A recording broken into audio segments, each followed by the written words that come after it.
오늘은 주현절, 주님이 나타나신 때로부터 이제 7번째 주일이자 예수님께서 변화산에서 변화되셨던 산상 변모 주일입니다. 오늘도 예수님의 은혜를 사모하며 이 복된 예배의 자리에 나오신 여러분들을 진심으로 환영하며 하나님의 크신 은혜가, 은총이 여러분들에게 임하시기를 주님의 이름으로 축복합니다. 우리는 지난 주일 마태복음 5장 21절부터 37절 말씀을 통해서 하나님께 순종하는 천국 백성으로 살라고 하시는 말씀을 들으며 우리가 어떻게 해서든지 하나님이 기뻐하시는, 하나님께 인정받는 그런 천국 백성으로서의 삶을 살기를 힘쓰기로 다짐하고 결단하는 그런 은혜의 시간을 가졌습니다. 그렇다면 여러분들은 한 주 동안 정말 하나님의 말씀에 귀를 기울이고 하나님의 뜻을 찾아서 순종하는 삶을 사셨는지요? 정말로 여러분들이 하나님의 뜻에 순종하는 그런 삶을 사셨다면 정말로 잘 하신 것입니다. 그런데 그렇지 못했다면 우리는 왜 순종할 그런 마음을 가졌는데도 불구하고 순종하는 삶을 살지를 못하는 것일까? 어떻게 하면 우리가 정말 마음먹은 대로, 다짐한 대로 하나님의 말씀에 순종하는 삶을 살 수가 있을까요? 자, 오늘 말씀은 예수님의 재림에 관한 말씀입니다. 하나님이 그때 베드로를 통해서 그 당시의 사람들에게 왜 예수님의 재림에 관한 말씀을 하게 하셨을까요? 오늘 말씀의 배경은 이렇습니다. 하나님께서 베드로를 통하여서 이 말씀을 주신 때는 AD 67년 혹은 68년쯤 되던 때였습니다.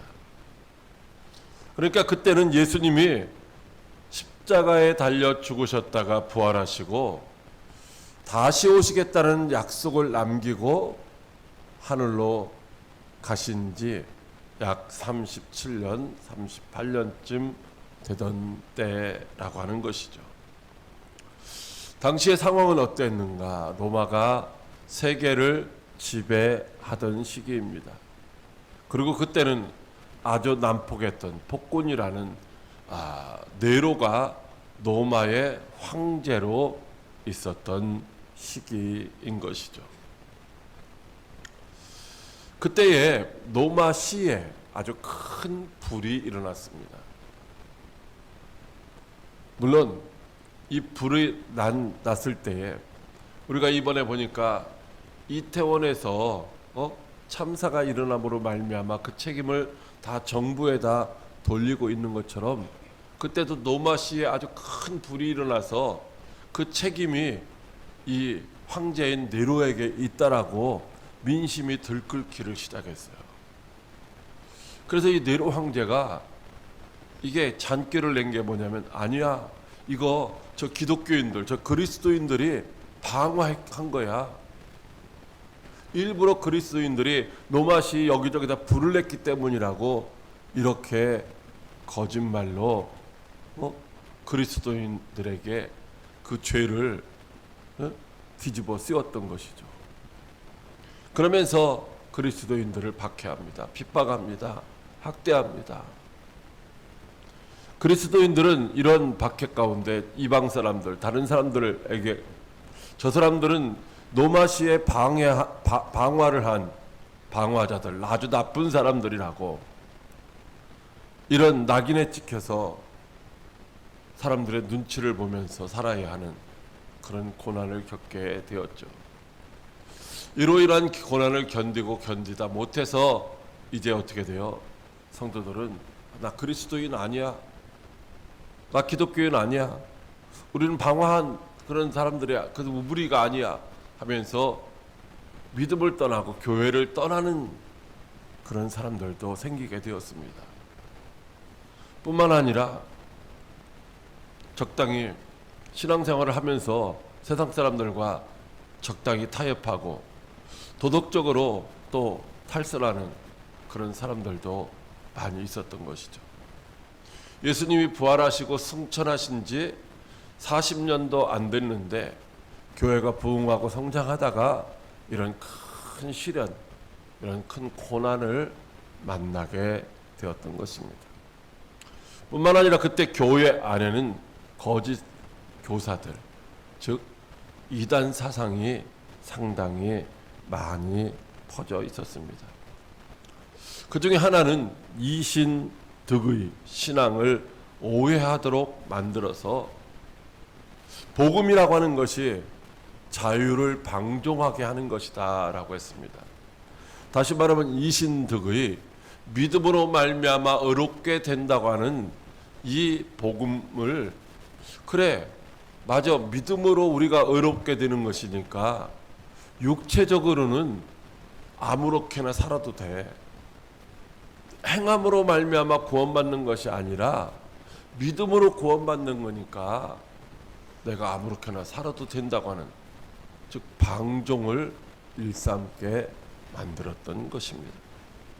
또 하나는 거짓 교사들이 오늘 말씀에 나오는 예수님의 재림을 부인하게 가르쳤다라고 하는 것입니다. 거짓 교사들은 구약 성경에 그리스도의 재림에 관한 그 약속이 아주 교묘하게 꾸며낸 헛된 이야기에 불과하다라고 했던 것입니다. 자, 이러한 잘못된 가르침은 그리스도인의 종말 신앙관을 완전히 파괴하는 것이었습니다. 초대교회 성도들은 사도들에게 우리를 구원하신 예수 그리스도가 곧 다시 오신다, 재림하신다 라고 하는 그런 이제 말씀과, 그리고 예수님께서 다시 오시는 그날 성도들은 비록 이 땅에서 고난과 고통 가운데 살지만은 바로 그 하나님의 영광에 참여하게 될 것이다. 그러니 힘들어도 그날을 소망하며 믿음으로 인내하라고 하는 그런 가르침을 받았던 것입니다. 그런데 사도들의 시대가 다 지나가도록 예수님의 재림이 성취되지를 않고 있었습니다. 그런 종말 신앙으로 살아가는 성도들에게는 오히려 괴로움만 더 가중되었던 것이죠. 그로 인해서 성도들의 신앙생활은 지쳤고 약해져 갔던 것입니다. 그 뜸을 타서 바로 거짓 교사들이 예수 그리스도의 재림이 없어 이렇게 말하는 것이죠. 예수 그리스도께서 재림한다는 말은 그 다 교묘하게 꾸며낸 거야. 사도들이 예수님 재림한다는 말 그거 다 거짓말이야, 거짓말. 이렇게 말하는 것이죠. 여러분, 예수님이 재림하시지 않는다고 하는 것은 무슨 얘기예요? 예수님이 재림하시는 것은 심판주로 오신다는 것인데, 그럼 예수님이 재림하시지 않는다는 것은 심판도 없다는 말이거든요. 아무렇게나 살아도, 내 멋대로 살아도 상관없다는 말이거든요.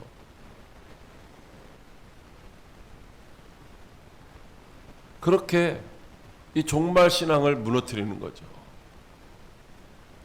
이 세상이 창조 이후로 변하지 않은 것처럼 앞으로도 절대로 변함이 없이 그냥 이대로 그냥 우리가 희로애락을 즐기면서 그냥 희낙낙거리면서 살면 그냥 그만인 거야.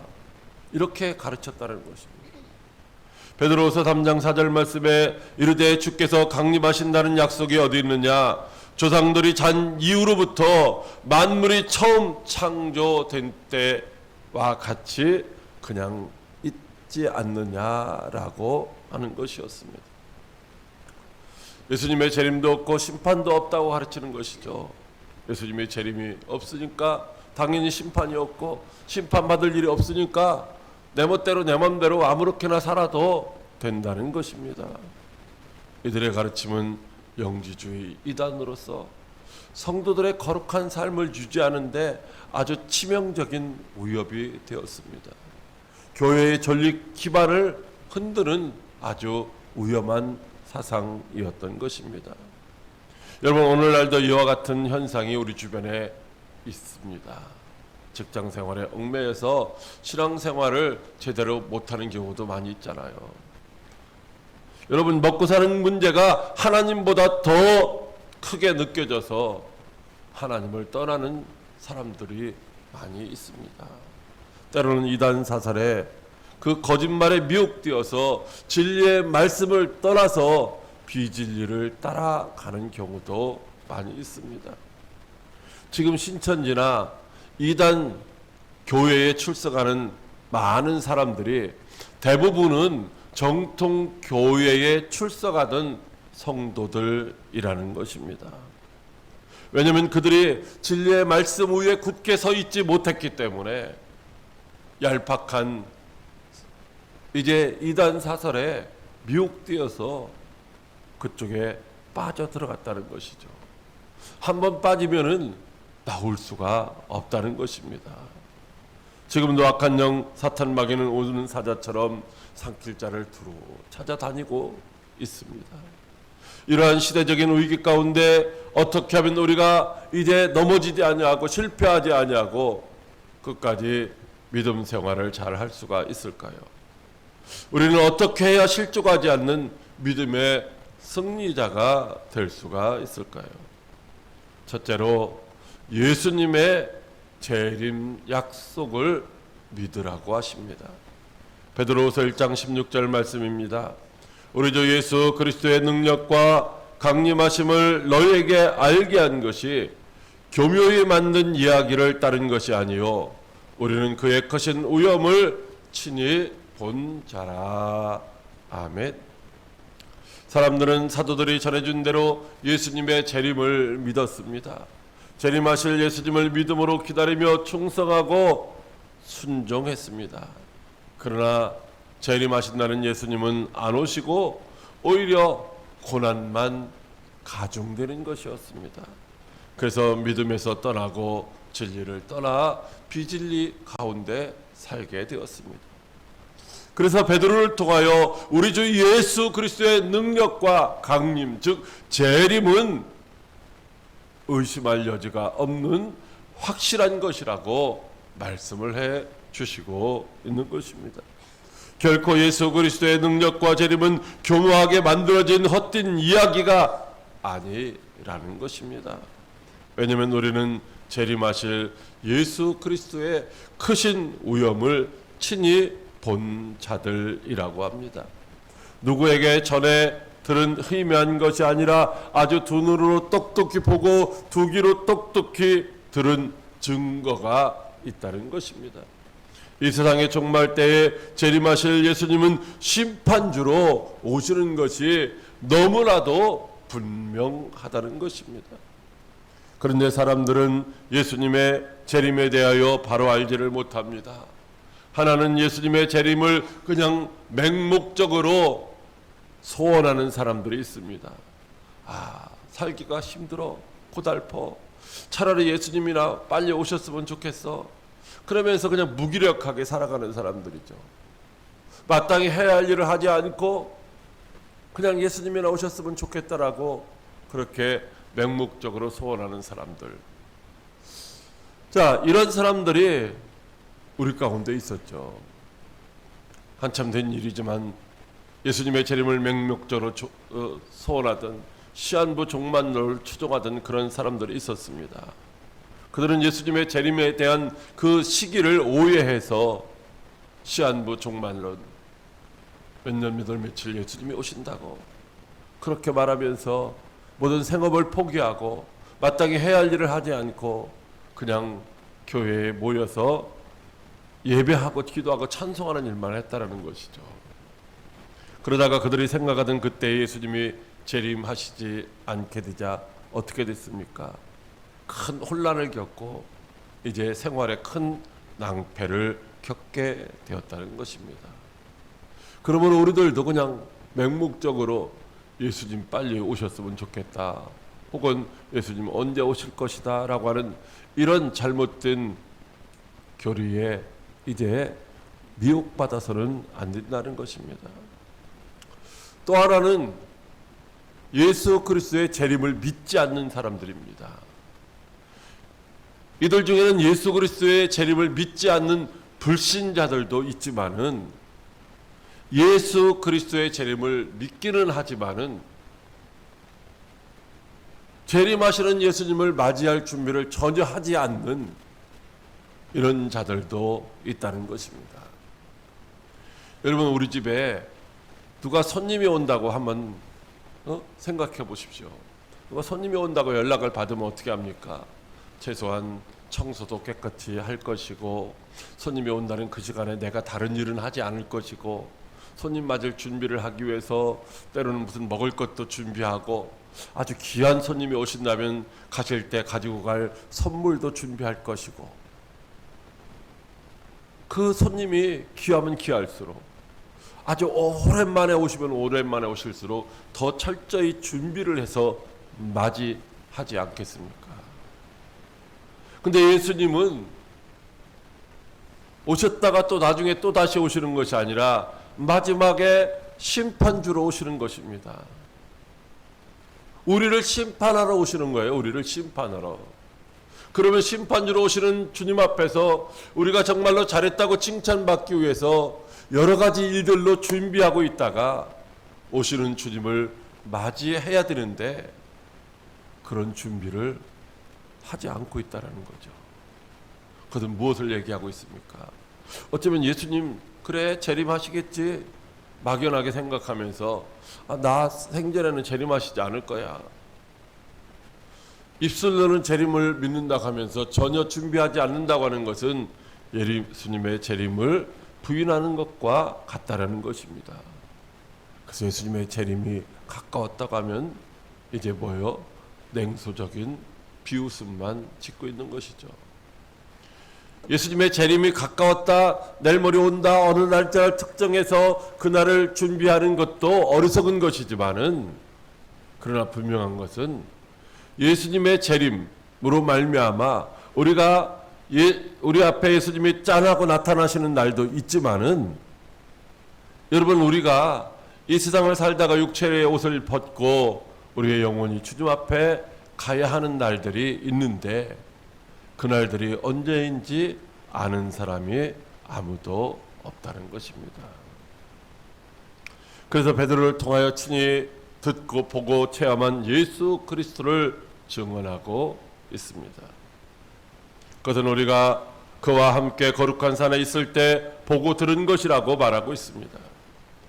베드로가 예수님을 따라 야고보와 요한과 함께 높은 산에 올라갔을 때, 그때 거기서 예수님은 변형되사 그 얼굴이 해같이 빛나며 옷이 빛과 같이 휘어졌습니다. 그때 모세와 엘리야가 예수님과 더불어 말하는 것을 그들이 보았던 것이죠. 죽었던 모세를 거기서 보았습니다. 하늘로 승천했다고 하는 엘리야를 거기서 보았던 것이죠. 그리고 호련히 빛난 구름이 그들을 덮으며 구름 속에서 소리가 들려오는데, 이는 내 사랑하는 아들이요 내 기뻐하는 자니 너희는 그의 말을 들으라, 이런 말씀을 듣게 되었던 것입니다. 그래서 베드로는 보기도 하고 듣기도 했기 때문에 이제 예수님이 말씀하시는 그 재림하시는다는 말씀을 믿을 수밖에 없다는 것입니다. 예수님의 재림은 확실하게 약속되어져 있습니다. 욥기 19장 25절에 내가 알기에는 나의 대속자가 살아계시니 마침내 그가 땅 위에 설치를 것이라, 이렇게 예수님이 재림하실 것을 말씀해 주시고 있습니다. 말라기 4장 1절과 5절에도 만군의 여호와가 이르노라, 보라 영광로 불같은 날이 이르리니 교만한 자와 악을 행하는 자는 다 지푸라기 같을 것이라. 그 이르는 날에 그들을 살라 그 뿌리와 가지를 남기지 아니할 것이로되, 보라 여호와의 크고 두려운 날이 이르기 전에 내가 선지자 엘리야를 너희에게 보내리니라고 말씀을 하시고 있습니다. 즉 이 세상을 심판하시는 대환란의 날에 예수님이 재림하신다는 것입니다. 천사들도 예수님의 재림에 대해서 약속하고 있습니다. 사도행전 1장 11절로 너희 가운데에 하늘로 올려진 이 예수는 하늘로 가심을 본 그대로 오시리라고 말씀하고 있습니다. 예수님은 친히 재림하실 것도 말씀하셨습니다. 요한복음 14장 3절에 가서 너희를 위하여 거처를 예비하면 내가 다시 와서 너희를 내게로 영접하여 나 있는 곳에 너희도 있게 하리라고 하십니다. 요한계시록 22장 20절에 예수님이 내가 진실로 속히 오리라고 말씀하십니다. 예수님이 친히 하신 이 재림의 말씀은 정말 믿을 만한 귀중한 말씀인 줄 믿으시길 바랍니다.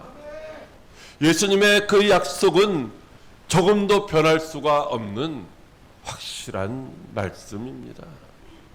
그러므로 우리는 어떠한 시련과 고난이나 유혹이 있더라도 예수님의 확실한 재림 약속을 굳게 믿으며 소망과 인내로서 이 땅에서의 삶을 살아야 할 줄로 믿으시길 바랍니다. 사랑하는 광역교회 성도 여러분, 성경의 모든 예언은 사사로이 풀 것이 아니라고 하십니다. 왜냐하면 예언은 언제든지 사람의 뜻으로 난 것이 아니라 하나님이 하신 말씀이기 때문입니다. 하나님이 약속하신 말씀은 개인이 자기의 생각을 따라 임의대로 해석해서는 안 된다는 것이죠. 거짓 교사들이 임의대로 성경을 해석하고 그릇되게 가르치는 것처럼 그렇게 해서는 안 된다는 것입니다. 사람의 생각과 사람의 형편에 맞추어서 하나님의 말씀을 왜곡시키지 말고 하나님의 말씀 앞에서는 언제나 아멘으로 받고 순종하라는 말씀인 줄 믿으시길 바랍니다. 그러므로 예수님이 말씀하신 대로 반드시 재림하실 것을 믿으시기를 바랍니다. 둘째로 재림하실 예수님을 맞이할 준비를 하라고 하십니다. 베드로후서 1장 19절 말씀입니다. 또 우리에게는 더 확실한 예언이 있어 어두운 데를 비추는 등불과 같으니 날이 새어 샛별이 너희 마음에 떠오르기까지 너희가 이것을 주의하는 것이 옳으니라. 아멘. 우리에게는 예수님의 재림에 대한 확실한 예언의 말씀이 있다고 하십니다. 예수님의 재림에 대한 그 약속의 말씀은 어두운 데를 밝히는 등불과 같다고 하십니다. 어둠 가운데 살아가고 있는 사람들은 어떤 것이 진리인지 어떤 것이 비진리인지를 잘 분간할 수가 없습니다. 그래서 잘못 따라가다가 영원히 멸망당하는 인생의 실패자가 되기도 합니다. 그러나 우리에게 주어진 재림에 관한 이 약속은 바로 어두운 데를 밝히는 이제 등불과 같다고 하시죠. 그래서 결코 멸망당하는 잘못된 길로 갈 수 없도록 생명의 길로 확실하게 우리를 인도해 주시는 진리의 말씀이라는 것입니다. 그 시편 119편 105절에 주의 말씀은 내 발의 등이요 내 길의 빛이라고 말씀하시고 있습니다. 그러므로 날이 새어 샛별이 너희 마음에 떠오르기까지는 너희가 이것을 주의하는 것이 옳다라고 하십니다. 날이 새어 샛별이 떠오르기까지라는 이 말씀은 예수님이 이제 이 어둠을 걷어내고 빛으로 이 땅에 다시 재림하실 때까지라는 말씀입니다. 그러니까 빛이신 예수님의 재림하심은 우리 가운데 있는 모든 어둠을 다 물리쳐 주시는 줄 믿으시길 바랍니다. 그때까지 우리는 예수님의 재림에 대한 약속을 주의하는 것이 옳다라는 것입니다. 다시 말하면 예수님이 재림하신다는 그 약속의 말씀을 믿고 재림하실 예수님을 맞이할 준비를 잘 하라는 말씀인 줄 믿으시길 바랍니다. 마태복음 24장 42절 이하에 그러므로 깨어있으라고 하십니다. 어느 날에 너희 주가 임할는지 너희가 알지 못함이라고 하십니다. 이러므로 너희도 준비하고 있으라. 생각하지 않은 때에 인자가 오리라고 하십니다. 노아의 때와 같이 인자의 임함도 그러하다라고 하십니다. 여러분, 노아의 때 홍수전에 노아가 방주에 들어가던 날까지 사람들이 먹고 마시고 장가가고 시집가고 있으면서 홍수가 나서 다 멸망당하기까지 그들이 깨닫지를 못한 것처럼 예수님의 재림도 바로 그와 같으리라고 하시는 것입니다. 그때 두 사람이 밭에 있으며 한 사람은 데려감을 당하고 한 사람은 버려둠을 당한다고 하십니다. 그때 두 여자가 맷돈질을 하다가 한 사람은 천국으로 데려감을 당하고 한 사람은 버려둠을 당할 것인데, 이제 지혜 있는 성도들은 재림하시는 예수님을 맞이할 준비를 잘 하고 있다가 다 데려감을 당하라고 말씀하시는 줄 믿으시길 바랍니다. 그렇다면 어떻게 하는 것이 재림하시는 주님을 맞이할 준비를 잘 하는 것일까요? 첫째는 예수님이 말씀하신 재림에 대한 약속의 말씀을 확실히 믿는 것입니다. 둘째는 재림하시는 예수님은 심판하시는 주로 오신다는 사실을 믿는 것입니다. 그리고 셋째는 그 예수님이 재림하시기까지 우리에게 맡겨주신 일들을 충성스럽게 감당하는 것입니다. 천국은 어떤 사람이 타국에 갈 때 종들을 불러서 자기 소유를 맡긴 것과 같다라고 하십니다. 부활하시고 승천하시는 예수님이 우리에게 각각 그 재능대로 어떤 사람에게는 5달란트를, 어떤 사람에게는 2달란트를, 어떤 사람에게는 1달란트를 맡긴과 같다라는 것입니다. 그런데 그것을 장사해서 남긴 사람들에게는 착하고 충성된 종이라고 칭찬하며 천국 잔치에 초청하지만, 그러나 아무것도 남기지 아니한 자들에게는 악하고 기어는 종이라고 책망하시며 바깥 어두운 데로 내쫓김을 당하게 하신다는 것입니다. 그렇다면 우리에게 맡겨진 일은 도대체 무엇일까요? 재림하시는 그 예수님이 우리에게 계산하자고 하는 것은 무엇일까요? 마가복음 16장 15절에 너희는 온 천하에 다니며 만민에게 복음을 전파하라고 하십니다. 사도행전 1장 8절에 오직 성령이 너에게 임하시면 너희가 권능을 받고 예루살렘과 온 유대와 사마리아와 땅 끝까지 이르러 내 증인이 되리라고 하십니다. 예수님이 우리에게 맡기신 일, 바로 만민에게 생명의 복음을 전하는 일인 줄 믿으시길 바랍니다. 예수님이 이제 재림하셨을 때 우리에게 계산하자고 하는 것은 우리가 얼마나 복음의 증인으로 살았느냐 하는 것인 줄 믿으시길 바랍니다.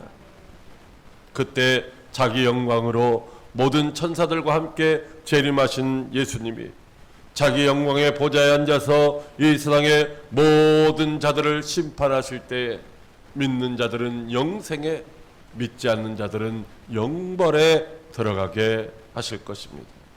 사랑하는 광역교회 성도 여러분, 재림하실 예수님은 지금도 충성되게 또 지혜롭게 일할 종들을 찾고 계십니다. 즉 그 집 사람들을 맡아 때를 따라 생명의 양식을 나눠줄 자가 누구인지를 찾고 계시다는 것입니다. 재림하실 예수님은 생명의 양식인 복음을 전하는 자들이 복이 있다라고 말씀하시며 그날에 그 주인이 그 모든 소유를 그 충성된 자들에게 다 맡기시겠다고 하십니다. 그러나 예수님이 더디 오시리라 생각하며 술 친구들과 더불어 먹고 마시게 되면 생각하지 않은 날 알지 못하는 시각에 심판주로 재림하신 예수님이 그 종을 엄히 때리고 외식하는 자가 받을 벌에 처하리니 거기서 슬피 울며 이를 갈리라고 말씀하시고 있습니다. 예수님의 재림에 대한 약속은 조금도 의심할 바가 없는 확실한 것임을 믿으시길 바랍니다. 베드로서 3장 10절에 그러나 주의 날이 도적같이 오리니 그날에는 하늘이 큰 소리를 떠나고 물질이 뜨거운 불에 풀어지고 땅과 그 중에 있는 모든 일이 드러나리라고 하십니다. 그날과 그때는 아무도 모른다고 하십니다. 하늘의 천사들도 아들도 모르고 오직 아버지만 아신다고 말씀하십니다. 그러므로 어떤 사람들이 그리스도가 여기 있다, 그리스도가 저기 있다 해도 믿고 따라가지 말라는 것입니다. 그러므로 재림하실 예수님을 맞이할 준비를 잘 하라고 말씀하십니다. 그리고 언제나 하나님이 말씀하시면 아멘하며 순종하는 성도들이 되시기를 바랍니다. 내가 진실로 속히 오리라 하시는 예수님 앞에서 재림하시는 예수님을 맞을 준비를 잘 하고서 주 예수여, 아멘 주 예수여 오시옵소서라고 고백할 수 있는 저와 여러분들이 다 되시기를 주님의 이름으로 축복합니다. 기도하겠습니다. 살아계셔서 역사하시는 참 좋으신 하나님 아버지,